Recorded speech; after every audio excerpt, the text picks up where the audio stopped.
दोस्तों, कैसे हो आप सब। आई होप सारे दोस्त मेरे अच्छे होंगे, खुश होंगे। आज का जो हमारा टॉपिक है वो pair of linear equations in two variable का सेकंड पार्ट अब करेंगे। ठीक है, फर्स्ट पार्ट में मैंने बता दिया था ग्राफिकल मेथड। ग्राफिकल मेथड में हमने 3 फॉर्मूला सीखा था। 3 फॉर्मूला क्या था, मैं एक बार जल्दी जल्दी रिपीट कर दे रहा हूं ताकि रिवीजन हो जाए साथ में। पहला फॉर्मूला जो था मेरा A1/A2 not equal to B1/B2। ठीक है, इसके 3 नाम थे। पहला नाम था इसका इंटरसेक्टिंग लाइन, दूसरा था कंसिस्टेंट और तीसरा था यूनिक सॉल्यूशन। ठीक है, सेकंड में आया था 1/A1/A2 equal to B1/B2 not equal to C1/C2।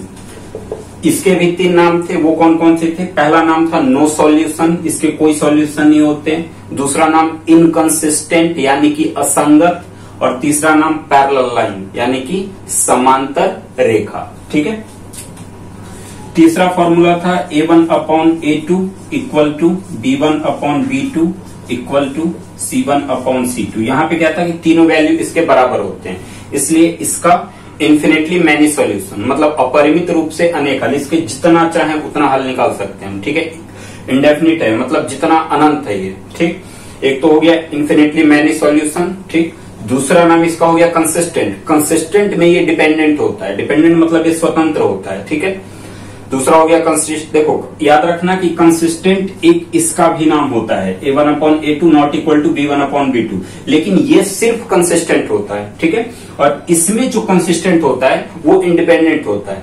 और इसके एक और थर्ड नाम हो जाएगा कोइंसिडेंट लाइन, मतलब कि एक ऐसी लाइन जो आगे की तरफ हम जितना चाहें उतना बढ़ा सकते हैं। इसको इधर जितना चाहे उतना बढ़ा सकते हैं, उसको उधर जितना चाहे उतना बढ़ा सकते हैं। ठीक है, तो ये था graphical method.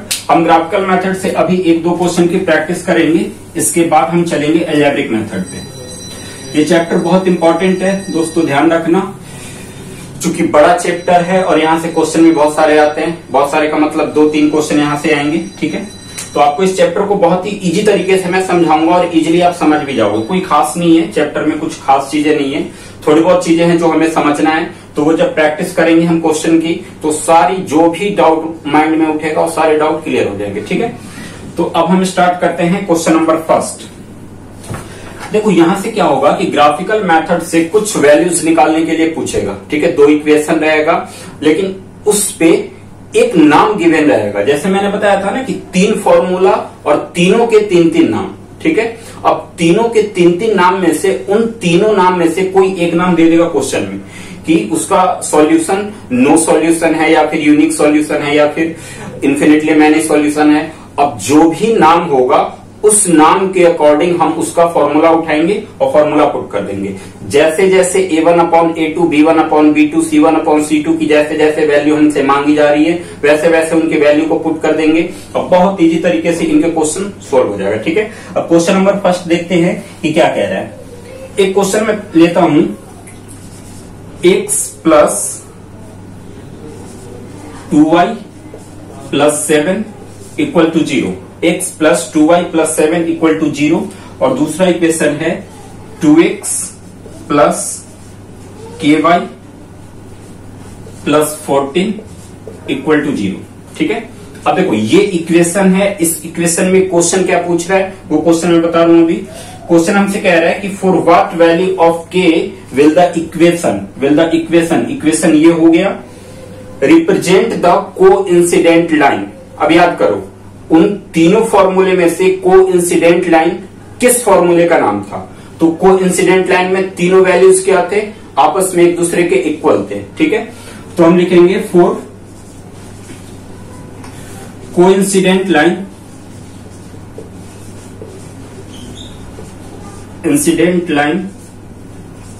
A1/A2 equal to B1/B2 equal to C1/C2। देखो ये कोइंसिडेंट लाइन का फॉर्मूला है। अब जैसे जैसे हमसे वैल्यू पूछा जा रहा है यहां से वैल्यू पुट कर देंगे। मैंने पहले बता दिया था कि वेरिएबल के साथ जो कोएफिशिएंट होता है, मतलब कोएफिशिएंट मतलब क्या, गुणांक कहते हैं, मतलब कि अल्फाबेट को जिस नंबर से मल्टीप्लाई किया जा रहा है वो ये इन सब का मान होगा। मतलब ये सारे क्या होंगे, रियल नंबर होंगे। ठीक है, जैसे x के पहले कुछ नहीं है तो 1 मान लिया जाएगा, तो ये हमारा A1 का मान हो गया। तो A1 के जगह पे 1 पुट करेंगे अपॉन में A2 का मान क्या दे रखा है 2, तो A2 के जगह पे 2 पुट किया, इक्वल का साइन लगाया, फिर आ जाओ यहां B1 का मान 2 हो गया और B2 का मान क्या है K। ये जो है ये वेरिएबल है, इसको हमें नहीं रखना है। जो भी X दिख रहा है, Y दिख रहा है, ये सब क्या है, ये सब वेरिएबल है। इनके साथ जो नंबर अल्फाबेट को मल्टीप्लाई किया जा रहा है वो कोफिशिएंट कहलाता है। कोफिशिएंट को हिंदी में गुणांक कहते हैं, ठीक है। गुणांक का मतलब क्या कि किससे गुणा किया जा रहा है, किससे मल्टीप्लाई किया जा रहा है। तो ये 2y हो गया, ky हो गया। A2 के जगह पे B1 के जगह पे 2 और B2 के जगह पे k, ठीक है। C1 के जगह पे 7 और C2 के जगह पे 40, क्लियर। अब देखो k की वैल्यू निकालनी है ना, हा? तो अगर हम k की वैल्यू निकालेंगे तो दोनों कंडीशन से वैल्यू हमारा सेम आएगा, चाहे हम इन दोनों को कंपेयर कर दें या फिर इन दोनों को कंपेयर कर दें। इसको तो करना ही करना है क्योंकि k इसी के पास है, तो इसको या तो इसके साथ कंपेयर करो या फिर इसके साथ कंपेयर करो, वैल्यू क्या आएगा, सेम आएगा। अब देखो कैसे, 1/2, पहले हम एक दूसरे को कंपेयर करके देखते हैं। 1/2 equal to 2/k equal to 2/k, ठीक है। अब यहां से क्या करोगे, क्रॉस मल्टीप्लाई कर दोगे, इसको इससे करोगे तो 2 2 जा 4 हो जाएगा और इक्वल टू k को 1 से करोगे तो k हो जाएगा। k की वैल्यू क्या आ गया, 4 आ गया। एक कंडीशन हमने इन दोनों को कंपेयर किया तो k की वैल्यू 4। अब इन दोनों को कंपेयर करके देख लेते हैं, तो 2/k इक्वल टू 7/14, फिर से क्रॉस मल्टीप्लाई करोगे 7 को k से करोगे तो 7k हो जाएगा और 14 को 2 से करोगे तो 28 हो जाएगा और k इक्वल टू क्या हो जाएगा 28/7, 7 से 28 4 बार में कैंसिल, k की वैल्यू क्या आ गई 4। कंडीशन कुछ भी हो, आंसर क्या आना है, सेम आना है। बस तुम्हें ध्यान क्या रखना है, ध्यान रखना है नाम का। नाम ही इंपॉर्टेंट है क्योंकि एक फॉर्मूले के 3 नाम है, तीनों में से कोई भी नाम दे देगा, तो नाम याद होना जरूरी है। नाम याद रहेगा तो फॉर्मूला क्लियर तरीके से मिल जाएगा और जब फॉर्मूला क्लियर तरीके से मिल गया तो उस पर वैल्यू पुट करेंगे, यानी कि आंसर हमारा बिल्कुल क्लियर रहेगा, ठीक है। तो ये क्वेश्चन कंप्लीट हो गया। ऐसे क्वेश्चन ध्यान रखना, पेपर में बहुत पूछे जाते हैं, एकदम कंफर्म कह रहा हूं कि इस टाइप के एक क्वेश्चन जरूर रहेगा। 3rd चैप्टर से इस टाइप के एक क्वेश्चन जरूर रहेगा। अब थोड़ा सा इससे हैवी क्वेश्चन बता रहा हूं, इससे और थोड़ा सा टफ करके क्वेश्चन को समझाता हूं कि वैसे क्वेश्चन को क्या, देखो तरीका सबका सेम है, कॉन्सेप्ट क्लियर रखो, क्वेश्चन अपने आप बनते जाएगा, ठीक है। प्रॉब्लम कहां पे होगी, प्रॉब्लम जब होगी जब आप क्वेश्चन को याद करने के लिए मतलब याद करने लगोगे। याद करने से क्या होगा, क्वेश्चन के अगर थोड़ा सा भी टाइप चेंज हुआ तो वहां पे कंफ्यूजन क्रिएट हो जाएगा, ठीक है। तो क्वेश्चन को याद मत करो कि ये क्वेश्चन है तो इसको इस तरीके से करेंगे, ये क्वेश्चन है तो इसको इस तरीके से करेंगे। क्वेश्चन को याद कभी नहीं करना है, बस कॉन्सेप्ट को समझ लेना है। कॉन्सेप्ट को क्लियर कर लोगे तो उस कॉन्सेप्ट से जितने भी क्वेश्चन आ जाए, जितने तरीके के क्वेश्चन आ जाए, आप बहुत इजीली तरीके से इसको सोल्व कर दोगे, ठीक है। तो कॉन्सेप्ट पे बस ध्यान रखना है। चलो सेकंड क्वेश्चन देखते हैं।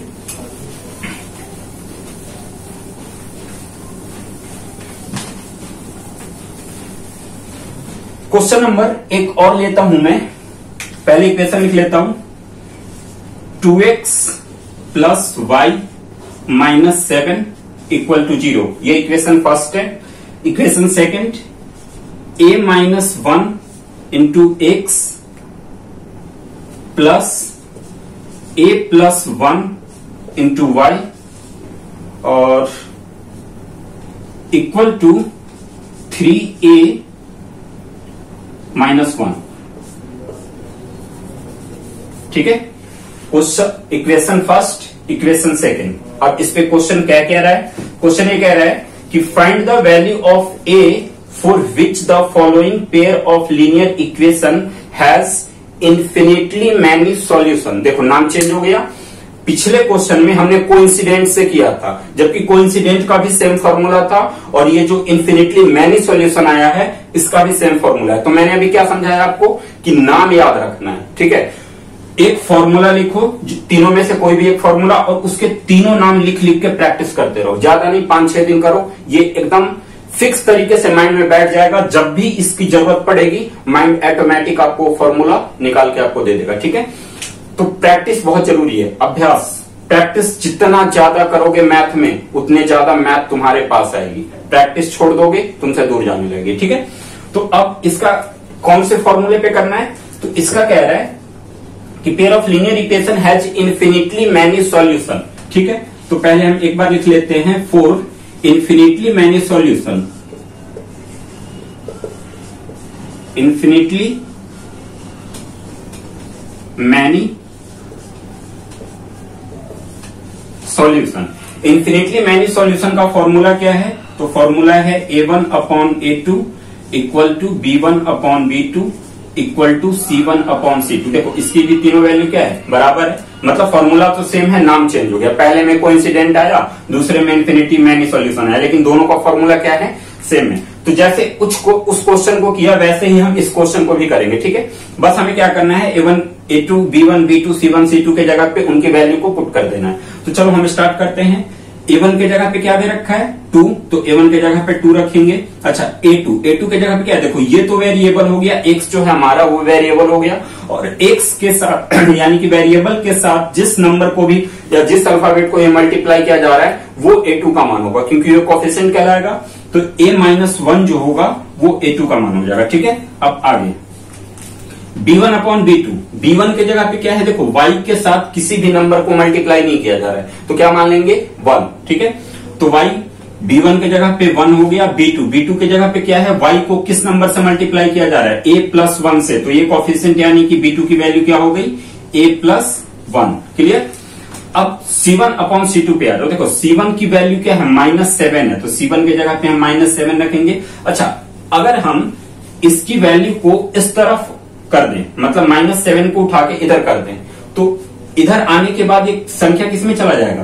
पॉजिटिव हो जाएगा। तो -7 को इधर ही कर दो, तो 7 इधर क्या आ गया? पॉजिटिव आ गया, क्योंकि इक्वल में देखो सेकंड इक्वेशन में C की वैल्यू इक्वल के इस साइड दे रखी है। ठीक है, तो फर्स्ट इक्वेशन में भी A की वैल्यू को इस तरफ कर देंगे। ठीक है, तो 7 इधर आने के बाद पॉजिटिव हो गया, तो ये 7 अब पॉजिटिव में रखेंगे, और अपॉन C2 के जगह पे क्या है? C2 चूंकि कांस्टेंट होता है, इसके साथ कोई भी वेरिएबल नहीं होता है। C की वैल्यू जो भी रहती है कांस्टेंट कहलाता है, इसके साथ कोई वेरिएबल नहीं रहता है। तो देखो 3A-1 ना तो इसके साथ x है ना ही y है, और इस इक्वेशन में वेरिएबल के रूप में x और y है, तो ये C2 की वैल्यू होगी, तो 3A-1 ये तीनों पुट कर दिया। अब हमें क्या करना है? वैल्यू किसकी निकालनी है? A की निकालनी है। ठीक है, तो अब हम कैसे करेंगे? तो देखो यहाँ पे एक तरीके से करने से काम नहीं चलेगा, यहाँ पे क्या करना पड़ेगा? इसको इन दोनों से कंपेयर करना, नहीं इसको नहीं, इसको इन दोनों के साथ तो वेरिएबल था, इन दोनों के साथ A1 upon A2 B1 upon B2 इनके साथ क्या चल रहा था? वेरिएबल चल रहा था, बट C का जो मान था वो क्या था? कांस्टेंट था। तो C की वैल्यू को पहले हम A1 अपॉन A2 से कंपेयर करेंगे और फिर C की वैल्यू को B1 अपॉन B2 से कंपेयर करेंगे। ठीक है, तो ऐसे कंडीशन में हमारा A का मान परफेक्ट तरीके से आ जाएगा। अब कैसे आएगा? चलो क्वेश्चन करके देखते हैं, इसके बाद समझ नहीं आएगा। तो मैं ऊपर से मिटा रहा हूं इसको। देखो अब हम पहले इन दोनों को कंपेयर कर देते हैं। ठीक है, तो 2 upon A-1 equal to 7 upon 3A-1। अच्छा, इसका हम क्या कर सकते हैं? सॉल्यूशन के रूप में क्या कर सकते हो इसके साथ? तो क्रॉस मल्टीप्लाई कर सकते हो। चलो क्रॉस मल्टीप्लाई करते हैं। पहले 2 को हम 3A-1 से मल्टीप्लाई कर देंगे, तो 2 इंटू 3A-1 हो जाएगा, और फिर 7 को A-1 से मल्टीप्लाई करेंगे तो 7 इंटू A-1 हो जाएगा। ठीक है, अब 2 को 3A से मल्टीप्लाई किया तो 6A हो गया, और 2 को -1 से मल्टीप्लाई किया तो -2 हो गया, इक्वल टू 7 को A से मल्टीप्लाई किया 7A हो गया, और 7 को -1 से मल्टीप्लाई किया -7 हो गया। क्लियर? अब देखो क्या दिख रहा है? A एक साइड में दिख रहा है और नंबर एक साइड में दिख रहा है। ठीक है, तो हम क्या करेंगे? A की वैल्यू को एक साइड कर देंगे और नंबर जो सिर्फ नंबर है यानी कि जो कांस्टेंट है उसको एक तरफ कर देंगे। तो 6 से यहां पहले से 7A को जब हमने इधर लाया तो इधर आके किसका हो गया? ये माइनस का हो गया। -7 यहां पहले से दे रखा था, -2 जब उधर गया तो किसका हो गया? प्लस का हो गया। ठीक है, तो 7A में से 6A को माइनस करोगे तो क्या होगा? माइनस का A, क्योंकि बड़ी संख्या के पहले क्या साइन है? माइनस का, इसलिए किस में रहेगा? माइनस में रहेगा। और equal to -7 plus 5, plus minus minus, 7 में से 2 माइनस किया 5 आ गया, और बड़ी संख्या के पहले माइनस का साइन है इसलिए यहाँ पे क्या रहेगा? माइनस का साइन रहेगा। और फिर माइनस से माइनस कैंसिल हो गया, A की वैल्यू क्या आ गई? 5 आ गई। अब हमें दूसरा कंडीशन करने की जरूरत नहीं है। मतलब जैसे हमने A1 अपॉन A2 को C1 अपॉन C2 से कंपेयर कर दिया तो यहीं से A की वैल्यू आ गई।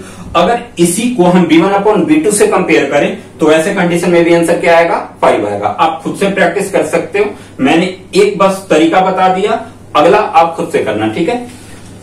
तो ये भी हो गया।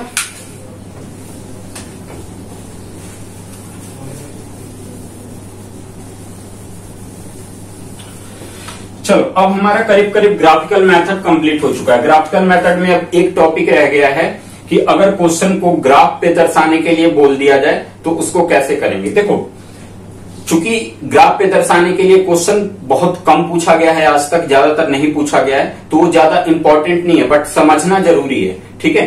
तो मैं क्या कर रहा हूं कि उस टॉपिक को इस चैप्टर के लास्ट में समझाऊंगा। जब पूरा करीब करीब टॉपिक खत्म होने वाला होगा ना, तो वीडियो के लास्ट में एक बार ग्राफिकल मेथड पे जो ग्राफ को बनाते हैं उसको मैं वहां पे समझा दूंगा। अभी जो मेन चीजें हैं जो डायरेक्ट पेपर से संबंधित है उसको हम अच्छी तरीके से कर लेते हैं, ठीक है। ग्राफिकल मेथड में से ग्राफ को अगर अभी फिलहाल हटा देते हैं हम, तो ग्राफिकल मेथड हमारा ऑलरेडी कंप्लीट हो चुका है, क्योंकि ग्राफिकल मेथड में और कुछ नहीं पूछेगा, बस कंपेयर करने के लिए पूछेगा। और कंपेयर करने के लिए आपको क्या याद रखना है? पहले तो तीनों फॉर्मूले याद रखना है, और तीनों फॉर्मूले के जो तीन नाम थे उनको याद रखना है, ठीक है। ग्राफिकल मेथड से एक भी क्वेश्चन छूटेगा नहीं, ये भरोसा रखो। अब आते हैं हम अलजेब्रिक मेथड पे। आज से हम चलेंगे अलजेब्रिक मेथड।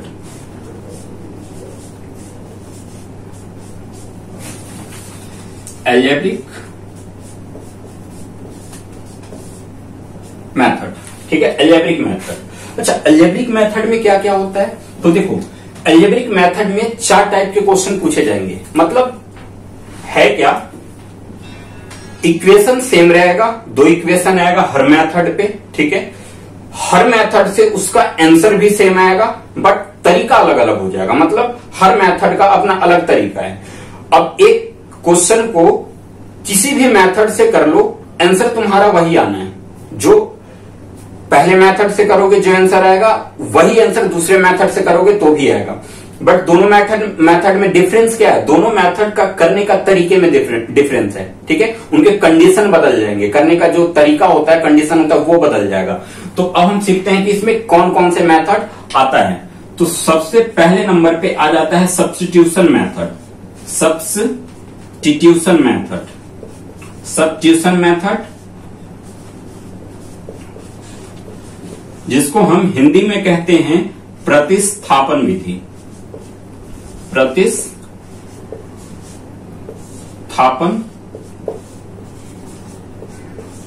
विधि, ये सबसे पहला मेथड है इस चैप्टर का। सेकंड नंबर पे क्या आएगा? सेकंड नंबर पे आ जाएगा एलिमिनेशन मेथड। एलिमिनेशन मेथड, इसको हम हिंदी में कहते हैं विलोपन विधि। विलोपन विधि, एलिमिनेशन मेथड को क्या कहेंगे? विलोपन विधि, ठीक है।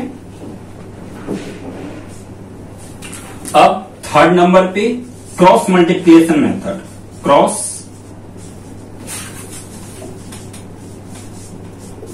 मल्टीप्लिकेशन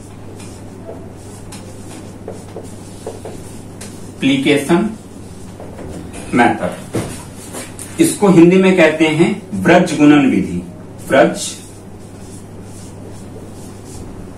गुणन विधि। देखो, क्रॉस मल्टीप्लिकेशन मेथड में हो गया व्रज गुणन विधि, और फोर्थ नंबर पे जो है वो है रिड्यूसिंग मेथड। इसको हिंदी में रिड्यूसिंग विधि कहते हैं, ठीक है, रिड्यूसिंग मेथड। अब देखो, अलजेब्रिक मेथड इन्हीं चारों में कंप्लीट है। कुछ क्वेश्चन आएगा डायरेक्ट 2 इक्वेशन दिया रहेगा, तो वहां से एक्स वाई या जो भी वेरिएबल होगा उसकी वैल्यू निकालनी होगी। कुछ क्वेश्चन जो रहेंगे वो स्टेटमेंट वाले क्वेश्चन रहेंगे। स्टेटमेंट रहेगा, उससे पहले आपको इक्वेशन बनाना है, फिर इक्वेशन से आंसर निकालना है, ठीक है। तो आज जो हम सीखेंगे वो सबसे पहले सब्स्टिट्यूशन मेथड सीखेंगे कि सब्स्टिट्यूशन मेथड के बनाने का तरीका क्या है। अब एक चीज ध्यान में रखना, substitution method, elimination method, cross multiplication method और रिड्यूसिंग मेथड। ठीक है, ये चारों से कोई भी इक्वेशन को आप इन चारों में से किसी भी मेथड से सोल्व करोगे, आंसर तुम्हारा सेम आएगा। इसमें थोड़ा सा चेंज हो जाता है रिड्यूसिंग मेथड। ठीक है, रिड्यूसिंग मेथड जो है, रिड्यूसिंग मेथड को हम लास्ट में एलिमिनेशन मेथड पे ही सोल्व करते हैं। जब मैं समझाऊंगा तब समझ में आ जाएगा। बस अभी इतना याद रखना है कि रिड्यूसिंग मेथड और एलिमिनेशन मेथड का आपस में कांटेक्ट होता है। ठीक है, पहले रिड्यूसिंग मेथड को इस तरीके से हम सोल्व करते हैं कि वो एलिमिनेशन मेथड पे चला जाता है और फिर उस पे एलिमिनेशन मेथड लगा के उसका फाइनल आंसर निकाल देते हैं। क्लियर? तो अब एक एक करके हम सारे मेथड को क्लियर तरीके से समझेंगे। वीडियो के साथ बने रहो। मैं गारंटी लेता हूं कि pair of linear equations in two variable को इतनी अच्छी तरीके से कंप्लीट करवा दूंगा कि आपसे एक भी क्वेश्चन छूटेगा नहीं। क्लियर? तो चलो पहला मेथड हम देखते हैं, सब्स्टिट्यूशन मेथड।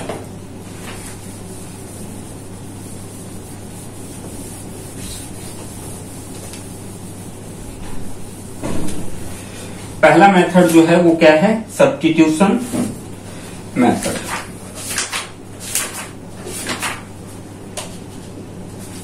ठीक है, अब देखो यहां से मैं स्टार्टिंग में ही तुम्हें एक थोड़ा सा अच्छे लेवल का क्वेश्चन समझाता हूं। वो क्वेश्चन अगर समझ जाओगे तो इसके नीचे का जो क्वेश्चन होगा वो तो आप ऑटोमेटिक कर लोगे। ठीक है, तो एक मैं क्वेश्चन लेता हूं जो कि फ्रैक्शन में रहता है, उसमें बच्चों को दिक्कत आती है करने में, तो मैं उसको इजी तरीके से कोशिश करता हूं कि आपको समझ में आ जाए। ठीक है, तो पहला क्वेश्चन है 3x upon 2 minus 5y upon 3 equal to -2। ये था इक्वेशन फर्स्ट। और सेकंड इक्वेशन है x अपॉन में 3 प्लस y अपॉन में 2 इक्वल टू 13 अपॉन में 6। ये इक्वेशन है सेकंड। अब एक बात ध्यान में रखो, देखो इसको हमें सब्स्टिट्यूशन मेथड पे करना है, सब्स्टिट्यूशन मेथड से इसको सोल्व करना है। अब एक चीज यहां पे देखो कि जो इक्वेशन मेरे पास है, ठीक है, वो फ्रैक्शन में, तो सबसे पहले इसके फ्रैक्शन को सोल्व कर दूंगा मैं। फ्रैक्शन को सोल्व करके उसको रियल इक्वेशन में ले आऊंगा जो a1 अपॉन a2 के फॉर्म में चलता था। a1x b1y c1 equal to 0, फिर a2x b2y plus c1 equal to 0। ठीक है, दो इक्वेशन था। तो पहले मैं इसके जो फ्रैक्शन है उसको मैं सोल्व कर देता हूं। तो पहले पहला इक्वेशन देखो, पहला इक्वेशन कैसे करेंगे? अच्छा, 3x upon 2 minus 5 upon 3 equal to -2 दे रखा है। हम क्या करेंगे कि नीचे वाले दोनों संख्या का एलसीएम निकाल देंगे। 3 और 2 का एलसीएम निकालोगे तो क्या हो जाएगा? 6 हो जाएगा। 2 से 6 को डिवाइड किया तो 3, और 3 को 3 से मल्टीप्लाई किया तो ये हो गया 9x माइनस 3 2 जा 6, 3 से 6 को डिवाइड किया तो 2 आया, और 2 को 5 से मल्टीप्लाई किया तो ये हो गया 10y इक्वल टू -2। ठीक है, अब देखो 2 के नीचे कुछ नहीं है, 1 मान लोगे। तो अब यहां से क्या करते हैं, इक्वल के बाद जब दो कंडीशन बन जाता है तो क्रॉस मल्टीप्लाई किया जाता है। तो 1 से 9x को किया तो 9x आया, फिर -1 से 10y को किया तो 10y आया, फिर इक्वल का साइन लगाया, और इस 6 से ये क्रॉस में किससे मल्टीप्लाई होगा? तो 2 से जाके मल्टीप्लाई होगा। क्रॉस में मारेंगे तो 2 से मल्टीप्लाई होगा, तो 6 को -2 से कर दिया तो क्या हो गया? -12। ये आ गया अब इक्वेशन फर्स्ट, बिल्कुल क्लियर तरीके से। ठीक है, वैसे ही हमें सेम इसको भी करना है। तो 3 और 2 का एलसीएम निकाला तो 6 हो गया। ठीक है, 3 2 जा 6 और 2 को x से मल्टीप्लाई किया तो 2x, फिर प्लस 2 3 जा 6 और 3 को y से मल्टीप्लाई किया तो 3y इक्वल टू 30 अपॉन में 6। अब इसमें एक चीज देख रहे हो कि इसके नीचे भी 6 है और उसके नीचे भी 6 है, बीच में इक्वल का साइन है। जब इक्वल का साइन का मतलब क्या? इक्वल एक तरीके से डिवाइड को भी शो करता है। ठीक है, तो हम क्या करेंगे, 6 से 6 को यहीं पे कैंसिल कर देंगे। ध्यान रखना, अगर यहाँ पे मल्टीप्लाई होता तो हम सीधे सीधे कैंसिल नहीं करते। ठीक है, मल्टीप्लाई होने के बाद क्रॉस कैंसिल होता है, ऐसे क्रॉस में कैंसिल करते हैं, बट बीच में इक्वल का साइन है। जब इसको क्रॉस मल्टीप्लाई करोगे तो ये वापस 6 जो है वो कहीं ना कहीं जाके इससे कैंसिल हो जाएगा। ठीक है, तो हम इतना लंबा चौड़ा कैलकुलेशन करेंगे नहीं। अब यहां से मान के चलो कि क्रॉस मल्टीप्लाई करूं, 6 को 2x से करूं, फिर 6 को 3y से करूं, फिर 6 को 13 से करूं, तो लास्ट में क्या होगा? ये 6 कैंसिल ही होना है। ठीक है, 6 जो है वो कैंसिल ही होना है। तो हम उतना लंबा चौड़ा क्यों करेंगे, टाइम को बचाते हुए 6 से 6 को डायरेक्ट कैंसिल कर दिया, तो 2x plus 3y equal to 13, ये हमारा इक्वेशन सेकंड निकल गया। अब यहां से एक चीज समझ गए कि अगर फ्रैक्शन में इक्वेशन दिया रहे तो फ्रैक्शन को सोल्व करके डायरेक्टली इक्वेशन में हम कैसे लाएंगे, तो उसको एलसीएम के थ्रू करके और हम डायरेक्टली इक्वेशन के रूप में ला देंगे। ठीक है, तो अब हमारा इक्वेशन तो आ गया है। अब हम मेथड सीखते हैं कि इस मेथड को किस तरीके से बनाया जाता है। तो पहले मैं क्वेश्चन को क्लियर तरीके से ऊपर लिख लेता हूं।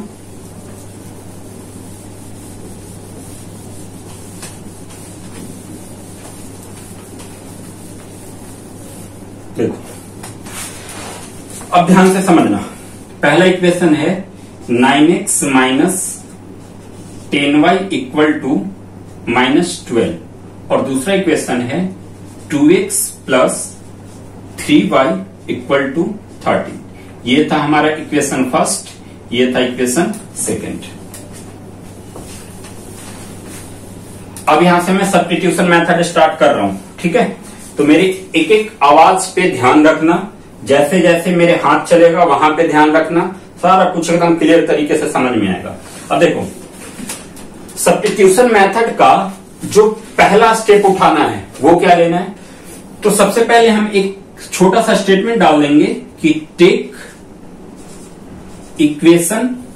अब इन दोनों इक्वेशन में से कोई भी इक्वेशन ले सकते हो, इसके लिए तुम पूरा डिपेंडेंट हो इंडिपेंडेंट हो कि इन दोनों स्टार्टिंग में दोनों इक्वेशन में से कोई भी एक इक्वेशन अपने तरफ से आप उठा लो। ठीक है, सपोज करो कि मैं अब देख लूंगा कि जो इक्वेशन मुझे छोटा दिख रहा है उस इक्वेशन को मैं पहले ले लूंगा, तो मुझे इक्वेशन सेकंड जो है वो थोड़ा सा छोटा दिख रहा है इक्वेशन फर्स्ट के कंपेयरिंग। तो हम इक्वेशन सेकंड ले लेते हैं, टेक इक्वेशन सेकंड। ठीक है, तो अब यहां से 2x plus 3y equal to 13 ये ले लिया। अब ध्यान दो, स्टेप बाय स्टेप याद रखना है कि सब्स्टिट्यूशन मेथड को कैसे करते हैं। पहले क्वेश्चन के सारे स्टेप एक बार माइंड में बैठा लो, इसके बाद एक भी क्वेश्चन सब्स्टिट्यूशन से छूटेगा नहीं। ठीक, तो 2x plus 3y equal to 13। अब हमें यहां से क्या करना है कि कोई भी एक वैल्यू की साइड चेंज कर देनी है, या तो x वाले वैल्यू की कर दो या y वाले को कर दो। तो चलो हम क्या करते हैं, y वाले वैल्यू की साइड चेंज कर देते हैं। तो 3y जब उधर जाएगा तो किसका हो जाएगा, माइनस का हो जाएगा, यानी कि 13 माइनस 3y हो गया। ठीक, फिर यहां से x की वैल्यू निकालो। अगर मैं x की वैल्यू निकालूं तो यहां से 2 को हटाना पड़ेगा और 2 इधर मल्टीप्लाई में है तो इधर जाके इसमें हो जाएगा डिवाइड में हो जाएगा, यानी कि x equal to 13 minus 3y upon में 2। ये आ गया इक्वेशन थर्ड। ठीक है, जो हमने इक्वेशन सेकंड लिया था, इक्वेशन सेकंड से जो x की वैल्यू निकाली उसको हम इक्वेशन थर्ड का नाम दे देंगे। अब इसके आगे क्या करना है, अब यहां से एक चीज और, जो भी इक्वेशन तुमने स्टार्टिंग में लिया, फर्स्ट लिए हो या सेकंड लिए हो, वो तुम्हारे ऊपर डिपेंड करता है। जो भी इक्वेशन आप स्टार्टिंग में लिए हो और उस इक्वेशन से जो भी वैल्यू निकाले हो उस वैल्यू को इक्वेशन फर्स्ट में पुट करोगे। ध्यान रखना कि जो इक्वेशन तुमने लिया है उसी इक्वेशन में x या y की वैल्यू पुट नहीं कर देना है, फिर आंसर नहीं आएगा। जिस इक्वेशन से जो वैल्यू निकाले हो उसके दूसरे इक्वेशन में पुट कर दो, यानी कि सेकंड से हमने x की वैल्यू निकाला और ये x की वैल्यू को थर्ड का नाम दिया। अब इस x की वैल्यू को इक्वेशन फर्स्ट में पुट कर देंगे। हम यहां पे लिखेंगे put the value of x in equation क्या, सेकंड, इक्वेशन फर्स्ट हमारा क्या था, 9x minus 10y equal to -12, ये इक्वेशन फर्स्ट था। अब यहां से समझना, ठीक है, यहां से देखो, एक बार इसको देख लो अच्छी तरीके से, फिर मैं वहां से जाऊंगा तो इधर का थोड़ा दिखना बंद हो जाएगा, तो एक बार इसको अच्छे से देख लो। यहां से हमने x की वैल्यू निकाल ली, फिर इस x की वैल्यू को इक्वेशन फर्स्ट में पुट करने वाले हैं हम। तो अब x की वैल्यू को इक्वेशन फर्स्ट में पुट करते हैं। तो पहला इक्वेशन क्या है, पहला इक्वेशन है 9x minus 10y equal to minus 12। अच्छा, इक्वेशन फर्स्ट में हमने x की, इक्वेशन सेकंड से हमने x की वैल्यू जो भी निकाला है, x की वैल्यू क्या निकली है, ये निकली है।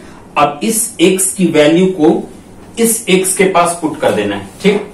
तो 9 इंटू, अब x के जगह पे क्या रखोगे, 13 माइनस 3y अपॉन में 2, 13 माइनस 3y अपॉन में 2, ठीक है, क्लोज, ब्रैकेट क्लोज।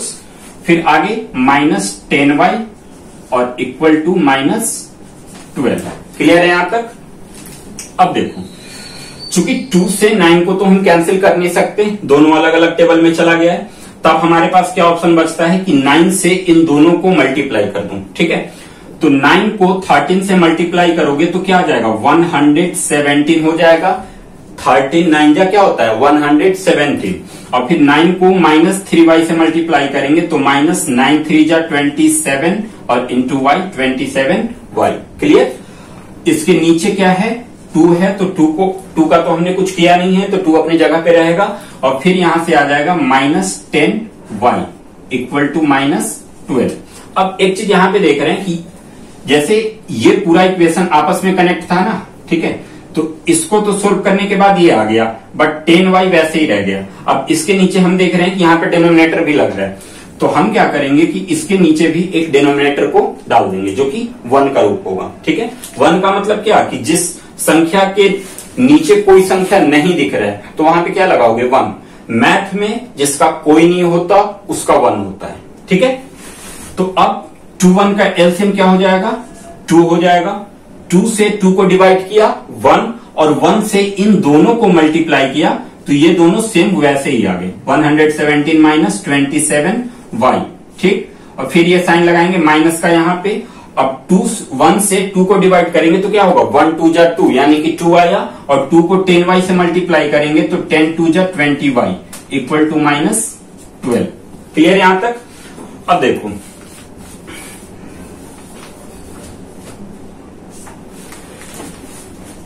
$117। अब एक चीज हम यहां पे ये देख रहे हैं कि इन दोनों का वेरिएबल सेम दिख रहा है, 27y और 20y वेरिएबल दोनों का क्या है, सेम है। और जब वेरिएबल सेम हो जाता है तब हम प्लस माइनस कर सकते हैं। अगर वेरिएबल अलग अलग है, मान के चलो कि एक वेरिएबल x रहता, एक का वेरिएबल y रहता, तब हम इसका कुछ नहीं कर पाते, वैसे का वैसे ही रहता। बट जब दोनों का वेरिएबल सेम हो गया है तब हम इसको प्लस माइनस कर सकते हैं। यानी कि हमें ये पता है कि प्लस माइनस करने के लिए वेरिएबल सेम होना बहुत जरूरी है। मल्टीप्लाई डिवाइड आप कर सकते हो अगर वेरिएबल अलग अलग है तो भी, बट प्लस माइनस करने के लिए वेरिएबल मिलना जरूरी है, ठीक है। तो 117, अब यहां से दोनों का वेरिएबल मिल ही गया है तो हमें प्लस माइनस करना है। अब ये देख रहे हैं कि इसके पहले भी माइनस का साइन और इसके पहले भी माइनस का साइन, माइनस माइनस क्या होगा, माइनस माइनस प्लस होगा, लेकिन साइन रहेगा माइनस का। तो 27 और 20 को प्लस कर देंगे तो कितना हो जाएगा, 47 और इंटू y, 47y अपॉन में 2 इक्वल टू माइनस 12। यहां तक क्लियर है। अब क्या करना है हमें, अब क्या करने के लिए क्या रह गया है, करने के लिए ये रह गया है कि ये जो 2 है यहाँ पे, अब इस 2 को मुझे हटाना है। तो इसके लिए हमने 12 के नीचे 1 माना और यहां से क्रॉस मल्टीप्लाई कर दिया। तो 117 को 1 से मल्टीप्लाई किया तो 117 आया। 47y को 1 से मल्टीप्लाई किया जो कि माइनस का है, तो माइनस का 47y वैसे के वैसे आ गया। और 2 को जब मैंने माइनस 12 से मल्टीप्लाई किया तो ये आ गया माइनस का 24। क्लियर। अब हमें कहा यहां से क्या निकालना है, यहां से y की वैल्यू निकालनी है। देखो जिसकी भी वैल्यू निकालनी होती है उसके साथ जो भी संख्या रहता है उसको धीरे धीरे यहां से हटाना पड़ता है। तो जब बात संख्या हटाने की हो तो सबसे पहले हम प्लस माइनस वाले संख्या को हटाएंगे, ठीक है। अब ये दोनों आपस में माइनस से कनेक्टेड है, मतलब कि 117 जो है वो किस में है, प्लस में है। और प्लस वाली संख्या की जब साइड चेंज होगी तो किस में चला जाएगा, माइनस में चला जाएगा। तो इस तरफ अब क्या बचेगा, इस तरफ माइनस 47y बचेगा और इक्वल टू माइनस 24। और 117 जो यहाँ प्लस में है उधर जाके किस में हो जाएगा, माइनस में हो जाएगा, ठीक है। तो minus 47y equal to minus 24 और माइनस 117। अभी बताया हूं कि minus minus plus, but sign रहेगा माइनस का, तो साइन यहाँ पे माइनस का लगा दो। 7 और 4 को प्लस किया, 7 4 11, 1 और 2 को प्लस किया 3 और 3 में एक कैरी प्लस किया 4 और फिर बच गया 1। यानी कि 24 और 117 को प्लस करने के बाद क्या आ गया 141 माइनस का। ठीक है, अब इसका थोड़ा सा यहां से मिटा के समझ लेना, यहां से मिटाता हूं मैं इतना। देखो -47y जो कि माइनस में है और 141 जो है वो भी माइनस में है, तो हम क्या करेंगे माइनस से माइनस को कैंसिल कर देंगे। तो अब मेरे पास बच गया 47y इक्वल टू 141। y के साथ 47 किस में है मल्टीप्लाई में, और मल्टीप्लाई वाली संख्या की जब साइड चेंज होती है तो किस में चला जाता है डिवाइड में चला जाता है। तो 47 यहाँ पे आके किस में हो जाएगा डिवाइड में। अब देखते हैं कि क्या 47 से 141 कैंसिल होगा। तो 7 3 जा 21 कैरी बचा 2 और 4 3 जा 12 में 2 प्लस किया 14 यानी कि 141 हो गया। तो 47 से 141 3 बार में कैंसिल हो गया, y की वैल्यू क्या आ गई 3। अब यहां से एक आंसर निकल गया हमारा, y का जो मान है y का मान हमने निकाल लिया, लेकिन अभी इसमें दो वेरिएबल चल रहा था y और x, तो y की तो वैल्यू निकल गई। अब हमें x की वैल्यू निकालनी है, तो x की वैल्यू कहां से निकालोगे याद करो। देखो हमने स्टार्टिंग में एक इक्वेशन थर्ड बनाया था, जो कि इक्वेशन सेकंड का जो हमने स्टार्टिंग में लिया था, ये लिया था इक्वेशन सेकंड, और यहां से हमने एक इक्वेशन थर्ड बनाया था, वो क्या था x equal to 13 minus 3y upon में 2। ये था हमारा इक्वेशन थर्ड। ठीक है, यही इक्वेशन थर्ड था, और y की वैल्यू हमने क्या निकाल लिया 3 निकाल लिया। एक चीज ध्यान करते हैं शुरू से, तो सबसे पहले हमने सेकंड इक्वेशन लिया, सेकंड इक्वेशन से एक x का टेम्पोररी मान निकाला, टेम्पोररी कह सकते हो परफेक्ट मान नहीं निकला। अब x का जो टेम्पोररी मान निकला उसको इक्वेशन फर्स्ट में पुट कर दिया। ठीक है, इक्वेशन फर्स्ट में जब x की वैल्यू पुट किया तो वहां से हमारा y का एक परफेक्ट वैल्यू आ गया। ठीक है, अब जो y का परफेक्ट वैल्यू आया, इस y के वैल्यू को इक्वेशन थर्ड में पुट कर दो, जो कि सेकंड से निकाला गया था। सेकंड से हमने इक्वेशन थर्ड निकाला था ना, तो उस इक्वेशन थर्ड में हम y की वैल्यू को पुट कर देंगे तो हमारा x का परफेक्ट मान आ जाएगा। कैसे, अब यहां पे समझ लेना। देखो y का मान क्या आया है, y का मान आया है 3, तो x equal to 13 minus 3 into यहाँ पे क्या है 3y है, तो y की जगह पे क्या लिखेंगे 3 लिखेंगे, और अपॉन में क्या चल रहा है 2 चल रहा है। तो x इक्वल टू 13 माइनस 3 3 जा 9 अपॉन में 2, और x इक्वल टू 13 माइनस 9 कितना हो जाएगा 9 4 13 4 हो गया, और 4 अपॉन में 2, और 2 से 4 2 बार में कट जाएगा, यानी कि x की वैल्यू कितनी आ गई 2। सब्स्टिट्यूशन मेथड तुम्हारा यही है। ठीक है, बहुत इजी है, बिल्कुल भी हार्ड नहीं है, एकदम बहुत ज्यादा इजी है। बस हमें ध्यान किसका रखना है, सबसे पहले तो कैलकुलेशन का ध्यान रखना है। मैथ कब परफेक्ट बनेगा, जब कैलकुलेशन पे तुम्हारा कमांड होगा, और कमांड बिल्कुल अच्छी तरीके से। और वो कमांड कैसे होगा, जब भी क्वेश्चन को करो ना तो नंबर से ज्यादा साइन पे ध्यान रखा करो। ठीक है, जब हम क्वेश्चन को सोल्व करते हैं तो खैर नंबर का तो मल्टीप्लाई प्लस डिवाइड जो कुछ भी करना है वो तो हम करेंगे ही करेंगे, बट नंबर के साथ साथ साइन पे पैनी नजर रखनी है, और खास करके माइनस पे। प्लस दिक्कत नहीं करता, माइनस जो है वो बहुत ज्यादा गड़बड़ कर देता है। ठीक है, तो माइनस पे बिल्कुल नजर बढ़ा के रखो। कैलकुलेशन सही करना बहुत जरूरी है, कैलकुलेशन सही हो जाएगा तो स्पीड बढ़ जाएगी, और जब स्पीड बढ़ जाएगी तो कॉन्फिडेंस आ जाएगा, और जब एक बार कॉन्फिडेंस आ गया तो क्वेश्चन चाहे कैसा भी आ जाए, कितना बड़ा कितना सस्ता कितना महंगा कुछ भी आ जाए तुम्हें फर्क नहीं पड़ेगा, फटाफट तुमसे क्वेश्चन होते रहेंगे। ठीक है, देखो मैथ अगर एक रूल से करोगे, एक नियम से करोगे तो बहुत जल्दी मैथ सीख लोगे, और लेकिन बिना रूल बिना नियम से करोगे तो आने के लिए तो आएगा, क्योंकि आप प्रैक्टिस कर रहे हो तो समझ में तो आएगा, बट टाइम ज्यादा लग जाएगा। ठीक है, और हमारे पास इतना टाइम नहीं है, एक ही साल मिलता है हमें कोई भी एग्जाम को अच्छे से करने के लिए, और हम अपने अंदर टारगेट ये बनाएंगे कि हमारा जो मैथ में परसेंट है, मैथ में मार्क्स है, वो 95 एवब आना चाहिए, जब ही मैथ का मार्क्स कहलाएगा। 95 से कम है तो फिर कोई मार्क्स नहीं है। ठीक है, 95 से एवब, और 95 से एवब लाने के लिए आपको ज्यादा पढ़ने की जरूरत नहीं है, बस तरीके से पढ़ने की जरूरत है। और वो तरीका कैसे है वो मैं आपको हर वीडियो में थोड़ा थोड़ा करके बताते रहूंगा, सारे माइंड के डाउट क्लियर हो जाएंगे। क्वेश्चन तो ऐसे बनेगा कि आपको खुद यकीन नहीं होगा कि मैं क्वेश्चन बना रहा हूं। क्लियर है, तो सब्स्टिट्यूशन मेथड हमारा बिल्कुल अच्छे तरीके से कंप्लीट हो गया है। एक बार मैं फिर से रिपीट कर दे रहा हूं कि क्या क्या मैं सब्स्टिट्यूशन मेथड में किया हूं। देखो सबसे पहले जो दो इक्वेशन मेरे पास गिवन था, ये दो इक्वेशन क्वेश्चन में मेरे पास आया था, इसको सब्स्टिट्यूशन मेथड से सोल्व करना था। सब्स्टिट्यूशन मेथड का पहला रूल पहला रूल यह है कि कोई भी, जैसे दो इक्वेशन है तो दोनों में से कोई भी एक इक्वेशन को तुम उठा लो। हमने इक्वेशन सेकंड उठाया, देखो इक्वेशन उठा, जो भी इक्वेशन, पहला इक्वेशन में तो मैं इंडिपेंडेंट हूं ना, मैं कुछ भी ले सकता हूं, ठीक है। तो मैं वही इक्वेशन लूंगा जहां पे मुझे कैलकुलेशन कम करने की जरूरत पड़े, यानी कि जो इक्वेशन मुझे छोटा दिख रहा है, जहां पे माइनस का पंगा ना हो। जैसे देखो इक्वेशन सेकंड लेने के पीछे मेरा मकसद क्या था कि यहाँ पे माइनस का कोई प्रॉब्लम नहीं था, ठीक है। और प्लस में अगर इससे कंपेयर करें तो इससे नंबरिंग में भी ये काफी छोटा था, इसलिए इक्वेशन सेकंड में। अब देखो ये कोई जरूरी नहीं है कि अगर छोटा इक्वेशन लोगे जब भी तुम्हारा आंसर सही आएगा। इक्वेशन कुछ भी ले सकते हो, बट तुम्हें वहां पेपर में क्या होता है कि एक एक सेकंड तुम्हारा कीमती होता है, ठीक है। तो एक सेकंड बर्बाद ना करने के लिए हम एक सेकंड बचाने की सोचेंगे, ठीक है। बर्बाद करने की नहीं, बचाने की सोचेंगे। और बचेगा कैसे?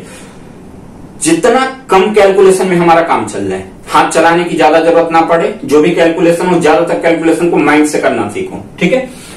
तो सबसे पहले क्या हुआ, अब एक बार सब्स्टिट्यूशन मेथड को मैं दोबारा रिपीट कर दे रहा हूं। दो इक्वेशन था, दोनों में से मैंने कोई भी एक इक्वेशन उठा लिया, वो तुम भी इंडिपेंडेंट हो, कोई भी इक्वेशन ले सकते हो अपने अकॉर्डिंग।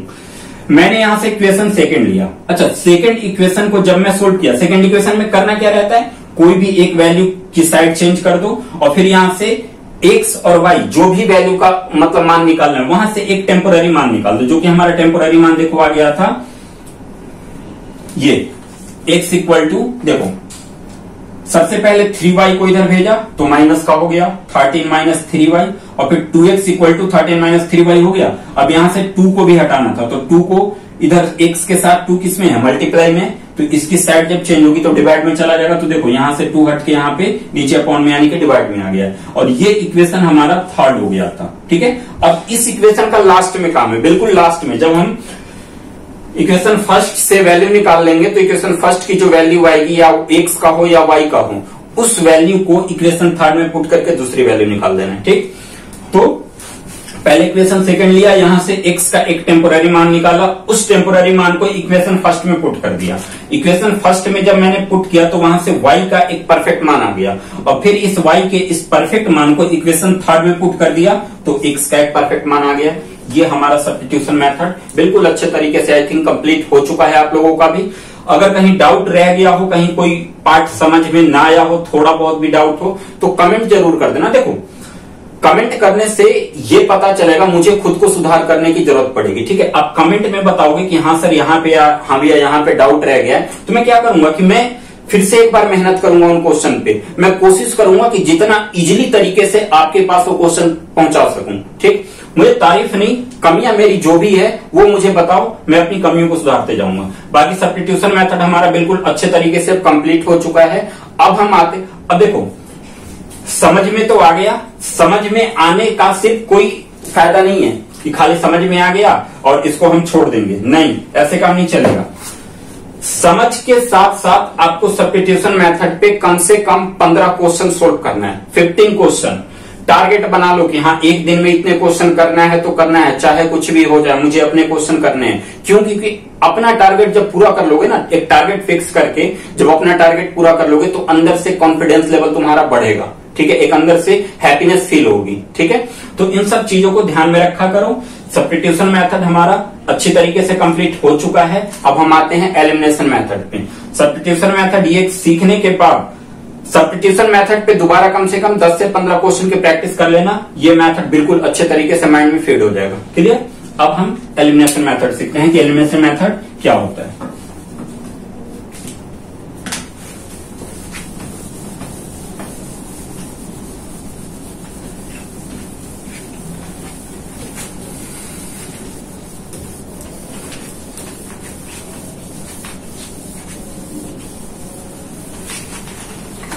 चलो अब क्वेश्चन नंबर लेता हूं सेकंड, एलिमिनेशन मेथड।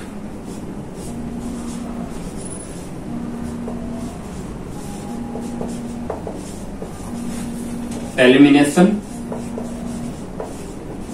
मेथड, ठीक है, इसको हिंदी में कहते हैं हम विलोपन विधि। क्लियर?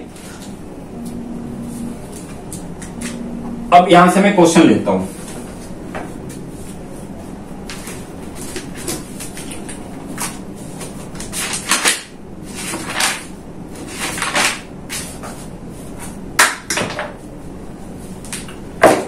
देखो यहां से हम पहला क्वेश्चन एक उठाते हैं। पहला क्वेश्चन है 3x minus 5y minus 4 equal to 0। फिर 9x equal to 2y plus 7। NCERT का एक क्वेश्चन है 3.4 का क्वेश्चन नंबर 3, फर्स्ट का क्वेश्चन नंबर 3। अच्छे से समझना है तुम्हें, ठीक है। एलिमिनेशन मेथड सबसे इजी है, ये चारों मेथड में से सबसे इजी एलिमिनेशन मेथड, ठीक है। सबसे पहले हम क्वेश्चन को देखने के बाद एक चीज हमें पता चल रहा है कि क्वेश्चन अभी सीधा नहीं है। कहने का मतलब कि जो चीज चाहिए हमें, जिस फॉर्म में चाहिए उस फॉर्म में नहीं है। तो सबसे पहले मैं उस फॉर्म में इसको ले आऊंगा। और फॉर्म कैसे बनाता है, लीनियर इक्वेशन का फॉर्म कैसे बनता है, तो बनता है a1x plus b1y equal to c1, या c1 को इधर भी रख सकते हो। a2x plus b2y equal to c2, इस फॉर्म पे बनता है। बट देखो क्वेश्चन जो इक्वेशन सेकंड है वो इस फॉर्म पे नहीं है। तो इक्वेशन सेकंड में हमें क्या करना है, 2y को इधर ला के रख देना है, 7 अपनी जगह पे रहेगा। तो एक बार फिर से हम पहला इक्वेशन लिखता हूं, 3x माइनस 5y, अच्छा -4 इस साइड में था तो इसको उस साइड भेजने के बाद ये प्लस का 4 हो गया। ये हो गया अब equation first. Second 9x, 2y इधर प्लस में है, इधर आके किस में हो जाएगा, माइनस में, और इक्वल टू इधर क्या बच जाएगा 7। ये हो गया इक्वेशन सेकंड। नाम क्या है इस मेथड का, एलिमिनेशन, विलोपन विधि, ठीक है। अब इस क्वेश्चन को करना कैसे है, क्वेश्चन को करना कैसे है ये समझ लो। देखो एलिमिनेशन मेथड में सबसे पहले क्या करना है, वेरिएबल के रूप में हमारे पास दो चीजें x और y, ठीक है। एलिमिनेशन मेथड में याद रखो कि आपको कोई भी एक वैल्यू को इक्वल करना है, या y वाले वैल्यू को इक्वल कर दो या x वाले वैल्यू को इक्वल कर दो, ठीक है। इक्वल करने से क्या होगा कि एक वैल्यू कट जाएगी तो दूसरे वैल्यू का मान आ जाएगा, और फिर उस दूसरे वैल्यू को किसी भी इक्वेशन में पुट कर देंगे तो पहले वैल्यू का मान आ जाएगा, ठीक है। तो यहां पे ध्यान देना। अब इक्वल करेंगे कैसे, सबसे बड़ी बात कि इक्वल करेंगे कैसे, अब तुम्हारे ऊपर डिपेंड करता है कि तुम y की वैल्यू को इक्वल करते हो या x की वैल्यू को इक्वल करते हो, क्लियर। तो देखो y की वैल्यू के साथ क्या लगा हुआ है, माइनस है, दोनों जगह पे क्या है, माइनस है। मैंने पहले भी बोला ना कि माइनस क्या करेगा, प्रॉब्लम क्रिएट करेगा, मतलब कैलकुलेशन को थोड़ा सा और बढ़ा देगा वो। तो माइनस से बचने की कोशिश किया करो। तो ये दोनों वैल्यू जो है, x का जो वेरिएबल है वो दोनों प्लस में दिख रहा है, ठीक है। तो इनकी वैल्यू को इक्वल करते हैं। अब इक्वल करना कैसे है तो ध्यान दो, इक्वेशन फर्स्ट में जो x का कोएफिशिएंट होगा, इक्वेशन फर्स्ट में जो x का कोएफिशिएंट होगा उस कोएफिशिएंट को इक्वेशन सेकंड से मल्टीप्लाई करूंगा। x का कोएफिशिएंट, x को किस नंबर से मल्टीप्लाई किया जा रहा है, 3 से।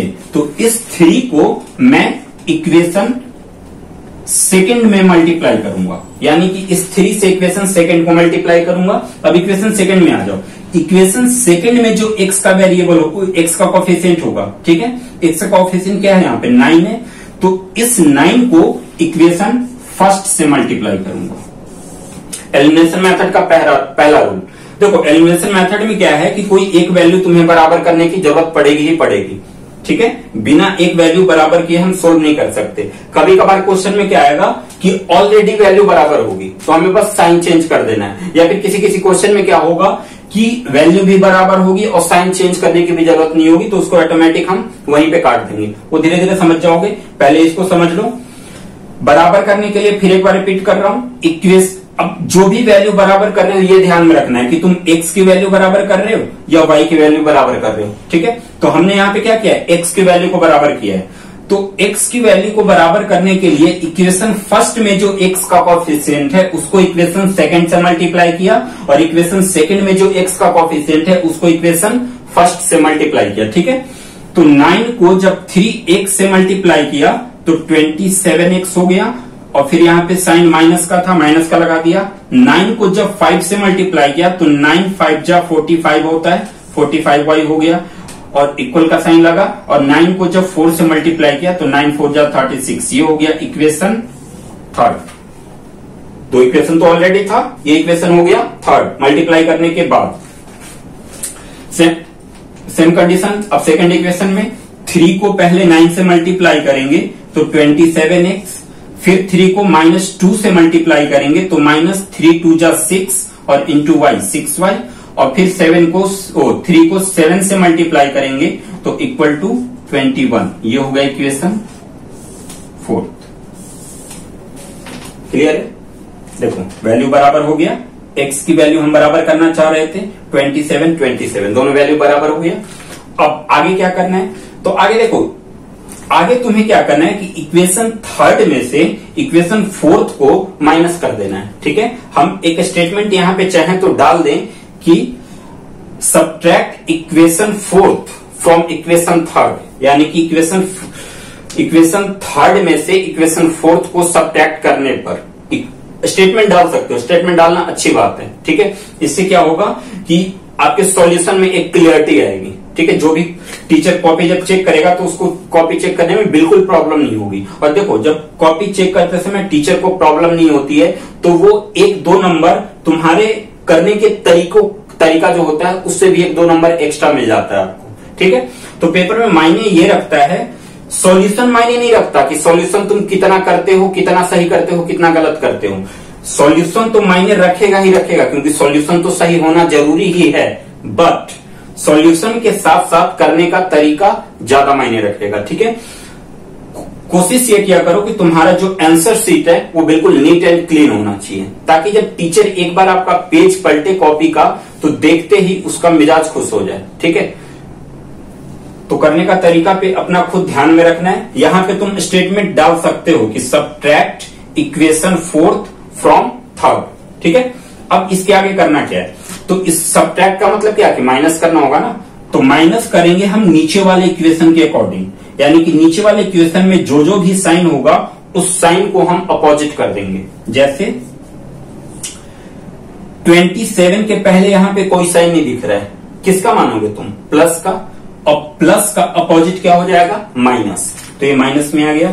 6y के पहले माइनस का साइन दिख रहा है, ध्यान रखना कि सिर्फ नीचे वाले इक्वेशन के अकॉर्डिंग ही साइन चेंज करना है, कहीं ऐसा ना ऊपर वाले के अकॉर्डिंग कर दो।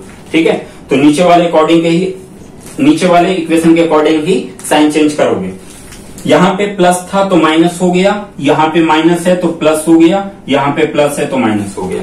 समझे? सिर्फ अपोजिट साइन लगा देना है, और एक बार जब साइन चेंज हो जाएगा तो पहले वाले साइन की वैल्यू खत्म हो जाएगी। मतलब कि ये जो प्लस में था अब ये प्लस में ना होके माइनस में हो गया है। 6y जो माइनस में था ये माइनस में ना होके अब प्लस में हो गया है।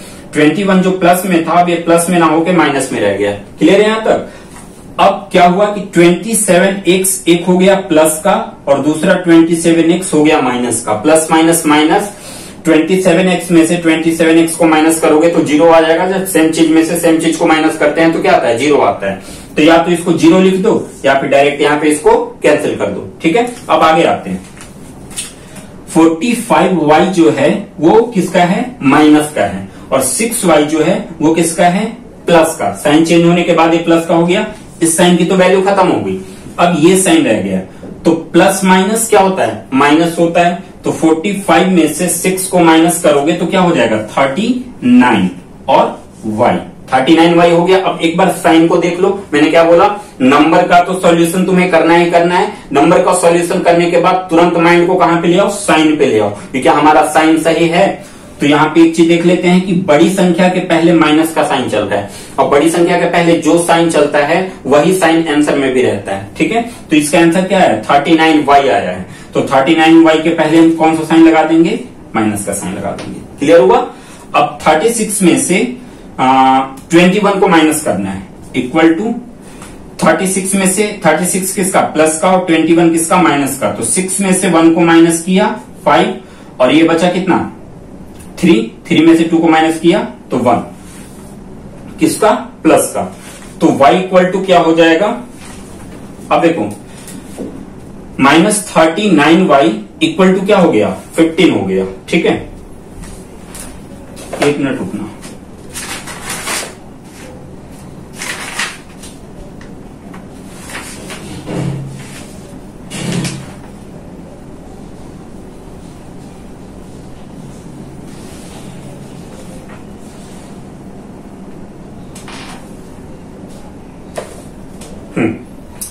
अब यहां से अगर y की वैल्यू हम निकालना चाहें तो क्या निकाल सकते हैं, y इक्वल टू 15 अपॉन, यहां पे देखो -39 जो है वो y के साथ मल्टीप्लाई के रिलेशन में, और मल्टीप्लाई वाला रिलेशन की जब साइड चेंज होती है तो किसमें चला जाता है, डिवाइड में चला जाता है।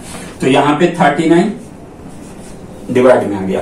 चूंकि इसके साथ माइनस का भी साइन था तो इस माइनस को हम ऊपर लगा देंगे, क्योंकि डिनोमिनेटर का भी माइनस में नहीं होता है। अब एक चीज हम देखते हैं तो 3 के टेबल से ये दोनों कैंसिल होने को जा रहा है, ठीक है। 3 के टेबल से 5 बार में 15 कैंसिल हो जाएगा, और 3 के टेबल से 13 बार में 39 कैंसिल हो जाएगा, यानी कि y की वैल्यू क्या आ गई, -5 अपॉन में 30। एक वैल्यू तो हमने निकाल लिया, अब दूसरी वैल्यू, इसको मिटा रहा हूं।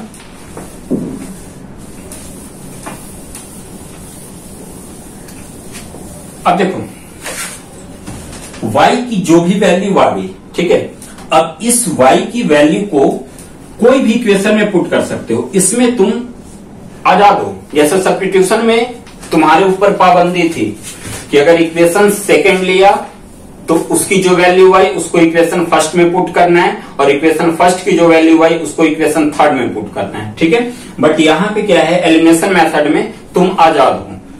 यहां से जो भी जो जिसका भी वैल्यू तुमने निकाला है, x का हो या y का हो, जो भी वैल्यू निकाला है उन दोनों इक्वेशन में से किसी में भी पुट कर सकते हो। और किसी में भी पुट कर सकते हो तो क्या, मैंने क्या बोला था स्टार्टिंग में कि इक्वेशन हमेशा छोटा उठाया करो ताकि कैलकुलेशन कम करना पड़े, ठीक है। तो वहां से टाइम की बचत होगी। तो हम लिखते हैं पुट द वैल्यू ऑफ, किसका मान निकाला है हमने, y का निकाला है। तो put the value of y, equation क्या था, put the value of y in equation first रख लेते हैं, इन इक्वेशन फर्स्ट। और इक्वेशन फर्स्ट हमारा क्या था, इक्वेशन फर्स्ट था 3x minus 5y, 3x minus 5y equal to 4, ठीक है। ये इक्वेशन फर्स्ट था। तो 3x माइनस 5 इंटू y की वैल्यू क्या निकला है, -5 अपॉन में 30। तो y की जगह पे क्या रखेंगे, -5 अपॉन में 30, ठीक है। ब्रैकेट बंद, इक्वल टू 4, यहां तक 4 हो गया। फिर 3x माइनस, अच्छा देखो 5 और 13 तो कैंसिल कर नहीं सकते, ठीक है। तो हमारे पास स्टेप क्या बच रहा है, इसके नीचे 1 मान लो, 5 को 5 से मल्टीप्लाई कर दो, 1 को 13 से मल्टीप्लाई कर दो। तो 5 को 5 से मल्टीप्लाई किया 25 हो गया, और 1 को 13 से मल्टीप्लाई किया 13 हो गया। अब आते हैं साइन पे, यहाँ पे साइन क्या है, माइनस का, और यहाँ पे भी साइन क्या है, माइनस का। तो minus into minus equal to क्या हो जाता है, प्लस। यानी कि अब यहाँ पे जो साइन रहेगा वो किसका रहेगा, प्लस का, और इक्वल टू हो गया 4।